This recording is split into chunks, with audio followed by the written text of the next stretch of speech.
Welcome to tonight's special call, Muskogee City Council, April 22nd, 2026. If you will, please rise for the flag salutes and invocation led by Deputy Mayor Derek Reed. Shall we pray? Dear Lord, once again, we just come thanking you for the gift of another day. Thank you for all the blessings you bestowed upon us within this day. I ask that you would come into the room tonight, look upon your city councilors, lead us and guide us in the direction that we will be doing the things that's pleasing in your sight. These and many other blessings we ask in Jesus' name. Amen. Amen. Attention, salute, pledge. I pledge allegiance to the flag of the United States of America and to the republic for which it stands, one nation, under God, indivisible, with liberty and justice for all. The Oklahoma salute. I salute the flag of the state of Oklahoma. Its symbols of peace unite all peoples.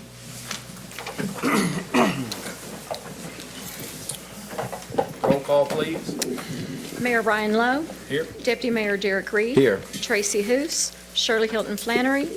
Melody Cranford. Here. Dan Hall. Here. Tom Martindale. Here. Mike Brawley. Here. Jeremy Schuler. Here. Item 1.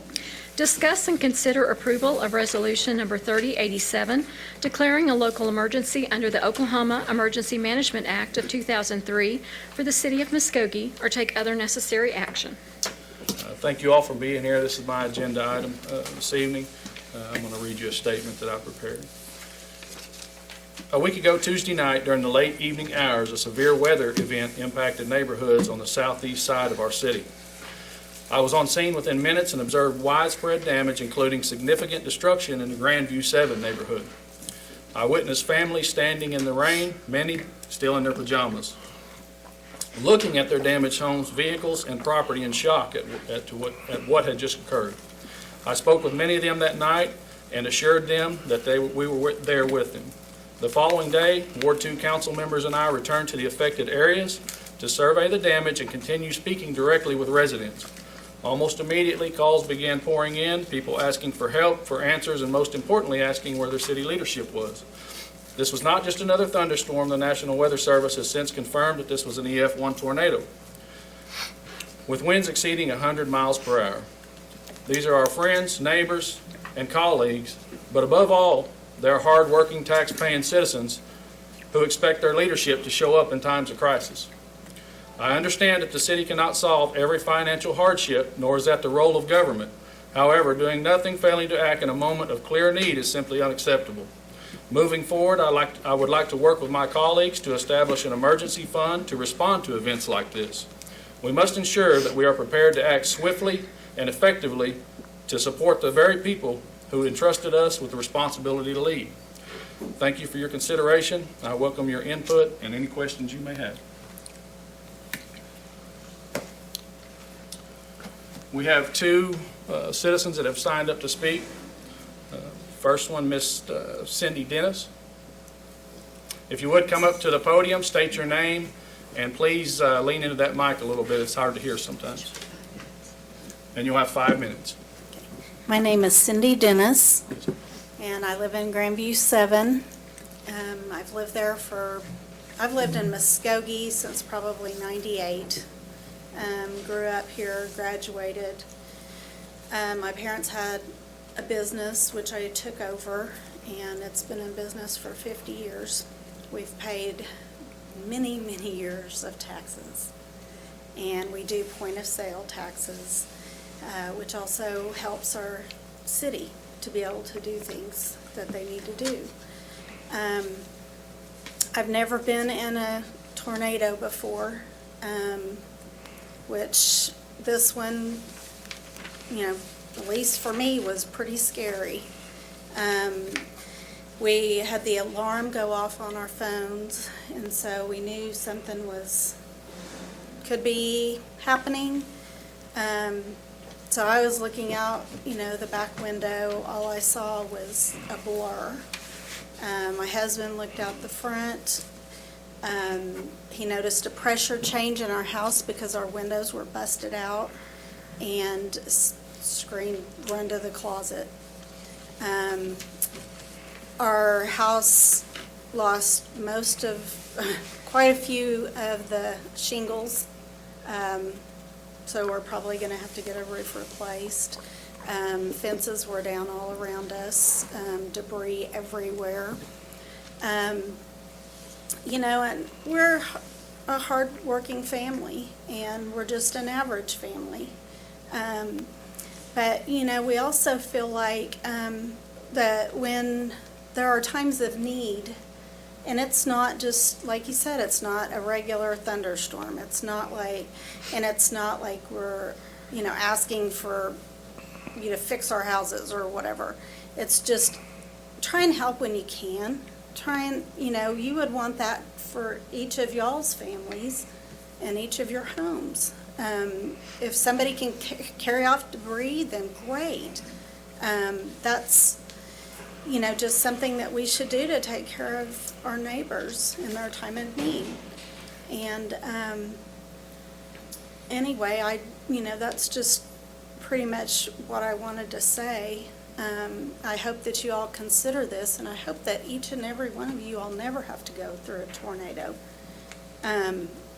It's the scariest thing that you could be in, you know, having things ripped around you. And fortunately, nobody was hurt that we know of. Nobody was killed. But, you know, there is a lot of damage. And I invite all y'all to come out and look at it if you know, can get out there, like he said. I think this needs to be passed. And not only that, you know, the world is watching. If you want businesses to come here, you want to grow this town, they need to see how you're going to react if, you know, their business gets damaged, or, you know, if they need help. They need to see us as a community come together and help each other. And I appreciate you all listening to me, and I thank the mayor for coming by to talk to us, and that's all I have to say. Thank you, Ms. Denton. Thank you. Next citizen assigned up to speak, Jennifer Hollingshed. Ms. Hollingshed, if you would, step up to the podium there, state your name, and you'll have 5 minutes. Thank you. My name's Jennifer Hollingshead, and we live at 509 Hillcrest in Grandview 7. We've been there about 18 and a half years. My husband John and I, we raised our family there. Our kids are grown and gone now. But we woke up to our phones going off that night. John's a storm chaser, so we don't usually, you know, pay attention to things like that. She's like, it'll be fine. But he looked out the window. We ran to the closet. We started hearing things hitting our home, hearing loud noises, and it was a very scary feeling, not knowing what you're going to go outside to. Once the storm passed, we went out, we checked out our house, checked out our neighbors, and then we went to check out my 2 businesses nearby on Peak Boulevard. They did not withstand damage, thank goodness. But anyhow, so we had a lot of debris in the neighborhood. So much debris that Adam Potts with Lawn Stars, he came that morning, the morning after the tornado hit, and he was hauling out debris for everyone, free of charge. He volunteered his time. I asked him today how much he hauled out of our neighborhood. That very first day, he hauled out 15 dump trailer loads of debris on his own with his crew. That was just the first day. We thought, well, the city's going to come by. They're going to send their big truck by. We've seen that happen in other with other cases, like the flood. I believe it was in 2019. The grapple truck was out then. Then we heard it's not going to happen. So we got together and found some local businesses that would help us out. These businesses, they volunteered their time. They took the burden of what we feel like our city should have done for us. Mike Cordell with Cordell Tree Service, he hauled out 5 very large loads. I'm not sure if his truck is as large as the city's arm truck, but he hauled out 5 huge loads on Monday. He volunteered his time and the time of his crew. He paid them to work for us in our neighborhood. On Sunday, we had Dalton Clay with 5-Star, I believe it's 5-Star Demolition. He was there. He hauled out 5 loads, 5 trailer loads, roll-off loads, and then he had one he said was a 30-yard load. My understanding that's pretty big. So he volunteered his time as well as his crew, and Chad Carrier with American General Contracting did the same thing. They came out, they did physical labor for us. We weren't asking the city for physical labor, we were just asking for you guys to pick up debris. A lot of our brush and limbs were picked up by these local businesses. They took that burden for us. We have storm debris. I took about maybe 15 photos this morning of what's still there.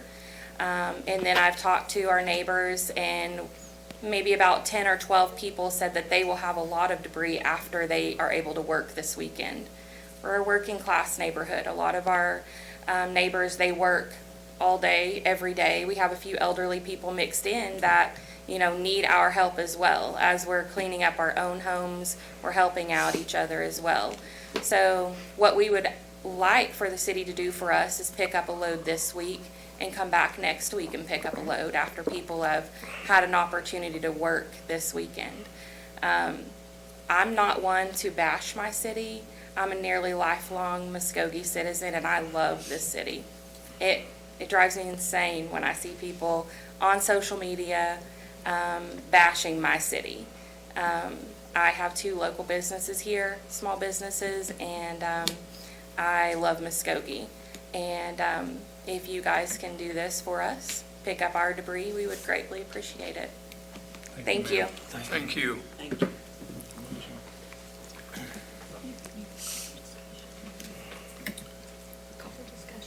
Any discussion? Yeah, I have a question, I guess. So will this resolution provide us the capability in the future to enact services quicker, easier, or what would be the process at that point?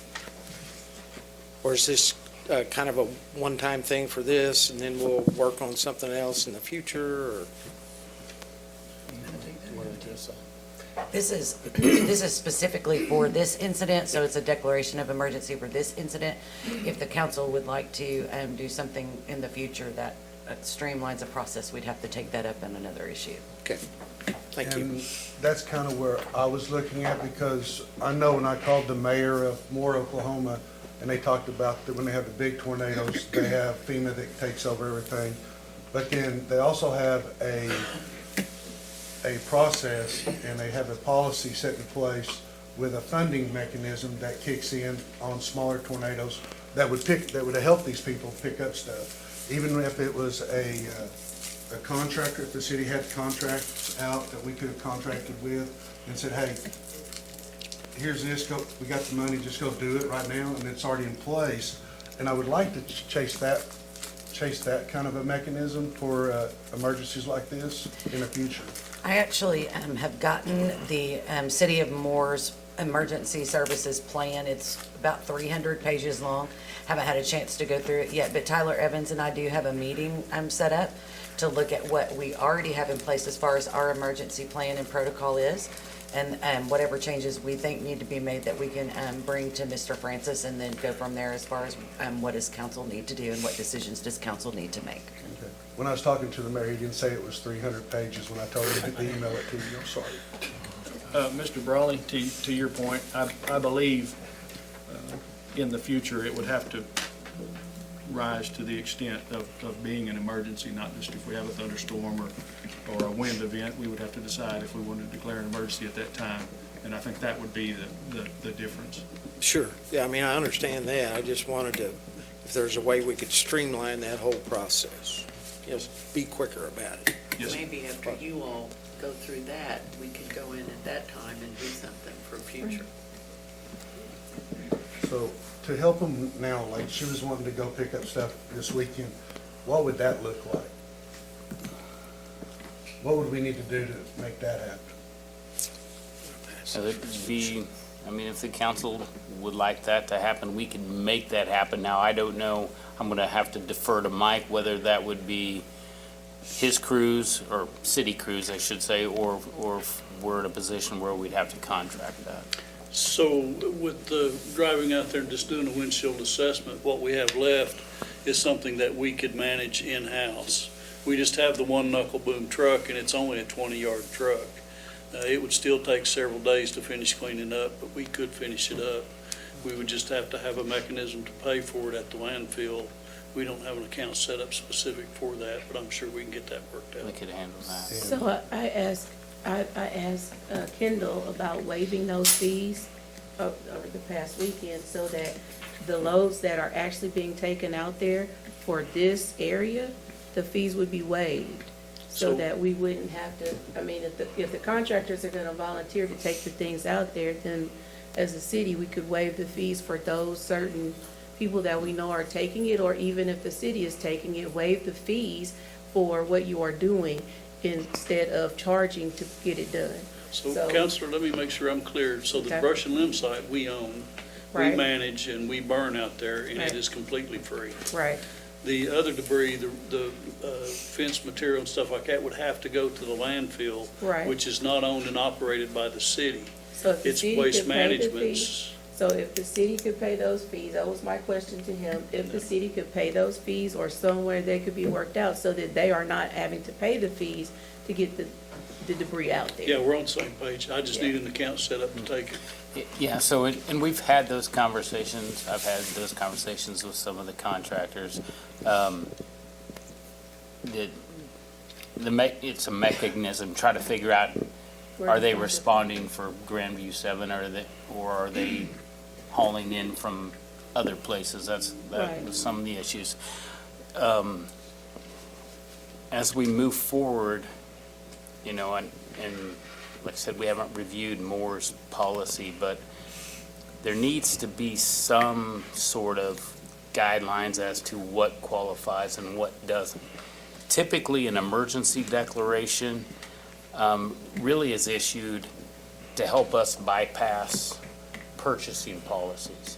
If we know that the expense is going to be beyond what our typical purchasing policy allows, then we issue an emergency declaration that helps us streamline that portion of things. To simply say it's an emergency, there's got to be some parameters as to what qualifies for an emergency. This is not going to, and I could let Tyler Evans speak to this, but this is not going to rise to the level of a declared emergency, because that, it's based on dollar amounts of damage and stuff. And while I'm empathetic for those people that were affected, it just simply doesn't rise to that level. So what parameters would the council like to see in place for when the city steps in and provides assistance? Does a tornado, does that, or is, I mean, hard straight line winds? I mean, there are things, there's a lot of varying degrees that I want to make sure that if we do for one, we do for all in a well thought out strategic way. Absolutely. So Mr. Stewart, I spoke with State Senator Avery Fricks, and they have went across the hall while they were in session and spoke with ODEQ, and they are waiving the fees when it comes to hazardous materials at the landfill. So that's a little bit of a cost savings there. You know, this is my first meeting here. Obviously, we want to do things the right way, and we want to do the things the lawful way. We can talk about what the parameters are, and, you know, when your neighborhood's been destroyed, it's an emergency to those folks, and it'd be an emergency to me. So, yeah, we need to discuss it and decide, when we're going to act. But in my opinion, it's our job to come to the aid of tax-paying citizens of Muskogee, Oklahoma when they need us the most. That's something that we'll have to figure out up here. But as simple as sending a truck out and picking up some debris, I don't think should be too political. And those are just my opinions. And along those same lines, I agree with you on that, Ryan. We got to be citizens and good neighbors to the people that put us all in these offices. And sometimes it doesn't reach to what FEMA classifies as an emergency, but we need to at least present something to our people that makes it where they can function back at their residence.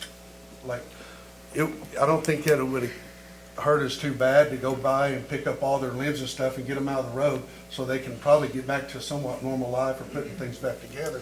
I don't think they're wanting us to rebuild their house or do a FEMA-size emergency management plan, but I do think that somewhere we need to be good citizens and good counselors to put something together that says when these happen to our neighborhoods, we're going to respond to make it at least where they can get up and down the roads, and so we can get them back to functioning or make it easier for them, even if it's just debris carry off. Those things makes their life a little bit easier so they can get back to putting their life back together. And that's all I'm kind of asking for tonight. It doesn't have to be a massive disaster for us to be good citizens and good stewards to our citizens. I would like to shameless plug that we are a Just Serve city, and if we could get on that Just Serve app and put in the volunteers that we need to finish up the cleanup and helping with that. I've talked to Donna and some of them over there. If we could get volunteers to just go back and finish up and kind of tighten up what they're needing help with, and then have it all, like you're saying, carried off because it is doable, and then figure out that, I think that's where we need to really, just fine tune this, and then we can come back and revisit and figure out what we need to do long term. But as for now, let's figure out how we can just get volunteers over there, get this finished up so that all this stuff can be hauled off, figure out how to pay, if those fees are being waived for the hazardous materials, what fees we would need to pay, and where that's coming from our budget, and move forward. Instead of having this whole long drawn out conversation. It just gotta be done. We've gotta get it done. And thank you so much to the local business owners that came out and spent their money and their time and brought their staff, especially on a Sunday afternoon. We want to recognize those folks as well. Very much appreciated. Mr. Stewart, I know last weekend there was a site where they could bring the debris. Is that going to be open this weekend? So it is right now currently open through this weekend through Sunday. Okay. All right. And just out of curiosity, was there any response that the city took immediately after the storm? So we were out moving trees all over town that night. Mm-hmm. And our process is to clean the streets, and we push the tree limbs up on the curb, which is kind of confusing because the next day when we move them out of the street, we go pick them up, which makes people think we're picking up stuff at the residence, which we're not. We're just picking up what we moved that night. We were doing that. We were chasing traffic lights and high water all at the same time. And then we decided the very first thing, Jason Green, who's sitting here with me, it is mine and his responsibility the next morning to do an assessment, let the city manager know if there's enough damage that we need to open our limb site, which we did, and we opened it. We opened that so people can dump for free. That's the very first move we make. And then we just assess as we go to see how long we need to keep it open. Unfortunately, when we open it, it's very hard to close it back down because debris just keeps coming. One of the things I would like to make sure that we're very clear on is how we're going to handle the debris that we pick up. Is the city going to do all the picking up and hauling it out there, or are we going to let the contractors do it? And the reason I asked is because I deal with Pete Schultz, who's over waste management, and he's concerned about just turning it open to contractors bringing debris in because he gets abused as well. And what he said was we'd have to have some kind of organized list, something that tells them who's acceptable and who's not. And then also to put some kind of parameter around it where it does close down. That could always be extended, but at least it locks it into a time frame at first and gives us, and that window could be large if it needed to be, but it does give us a time frame to shut down. That's another thing that we have a hard time in Public Works with, is once we start doing this type of debris removal, is actually getting it shut down, because it just keeps getting called in and called in. And we know that some of it is not storm debris. Sure. And I'm sure not trying to shed a bad light on it, but that's just what happens to us. So Ms. Hollingshead, when she was speaking, asked for 2 weeks. So we know that we would need it for at least the 2-week time frame, because that's their time frame that they're asking for sure. And then we could revisit maybe at that 2-week mark to see if it needs to be extended. But for sure, at least the 2 weeks that they're asking for. So right now, and I'll ask Jason to correct me if I'm wrong, but we're only getting 1 or 2 loads a day. We're thinking it's going to be again on Saturday Right, and Sunday when people actually have time to haul. right. So We had a total of 10 loads today, and very little. I mean, there was only one truck that was pretty big size with a trailer. The rest of them was little. Right, kind of like she said, though, they're working class families, so they're working through the week. So these couple of weekends for them to be home and kind of get things navigated and lined out, I think the 2 weeks for sure, and then we revisit. So, Counselor, we recognize that, and that's why we're opening it through Yeah. the weekend. So thank you for your point. So, Kendall, you were talking about the declaration that's before us tonight. So, is this going to be something that we can pass in its current state, or were you saying that it doesn't rise to this level? And if that is the case, we still will respond, with those other things that we've been doing to try to help out? Okay, so to be clear, you can pass this as it is. If it doesn't rise to the level of the declaration, that's not an issue. Okay. What this kind of does is kind of give us a little bit of parameters to say that an emergency was declared in this event, and that's why the city is intervening and taking these steps. Now, if it would have been to the point where it did rise to that level, then we'd be eligible for some of the reimbursement.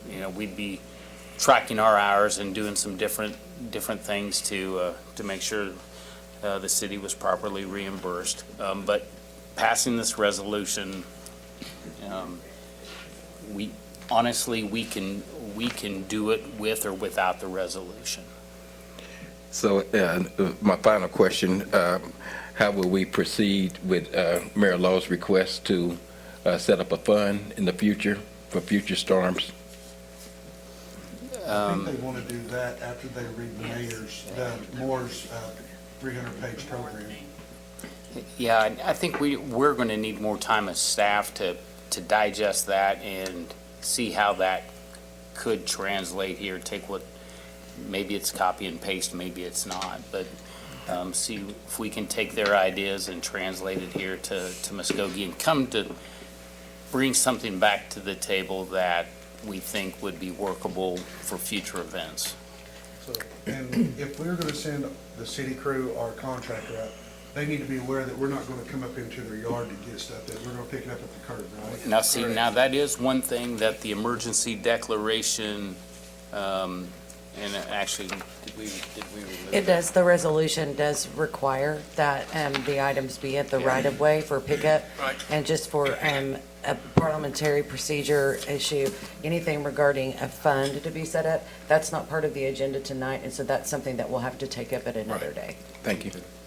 But we don't want to go into people's yards because they mentioned stuff like that, but we'll pick it up starting when, do you think?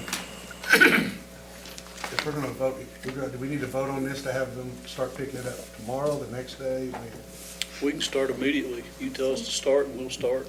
so we really don't even need this to do any of that. Is that what you're Theoretically, saying? no. Okay. But there is clear understanding that we're only going to pick up in the right of way. just for the protection of, So you want us to go ahead and vote on this tonight? Move for approval? Like you said? it's not needed. Okay. I mean, if you want to, you can, but it is not needed. Okay. Well, we're basically just want to make sure that something gets, that we start moving the ball Right. and get stuff done. We don't have to vote for this to be an emergency to go in and give direction to pick up limbs at the curb, the right of way. Right. You know, I think I would like some kind of time limit put around it.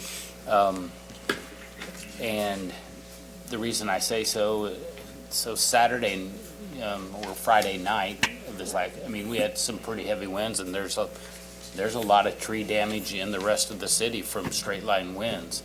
And so I think that's part of the reason we're continuing to see a need for the tree dump to be open. People are responding, but Right. So our action tonight, an appropriate action would be to authorize me to direct staff Right. to clean up debris, tree and limb debris, and we want with all established debris dates and things. out of the right of way in, do we say Grandview 7? I don't know if that's the correct, So we do have debris in other areas of town, and if you limit it to Grandview 7, well, and see, our that's, phones are gonna blow up again. and that's what I'm, I would say the tornado affected area. okay. I mean, it's documented where that went through. I mean, that's just my opinion. And So even though the storm went through that one particular area, we had trees down all over town. Yeah. I don't think that the storm was as heavy in the other areas of town, Right. but Yeah. it caused damage throughout the town. And candidly, that's what makes this so difficult. Right. And part of the reason that I chose not to send staff into those areas, because, Probably need to put a deadline of the date we're gonna do this to. Well, that would be much appreciated. I would say 2 weeks would give plenty of time for folks to get their stuff out, especially with the contractors' help that we've had. Just, give a start date in 2 weeks from that day, we'll be done.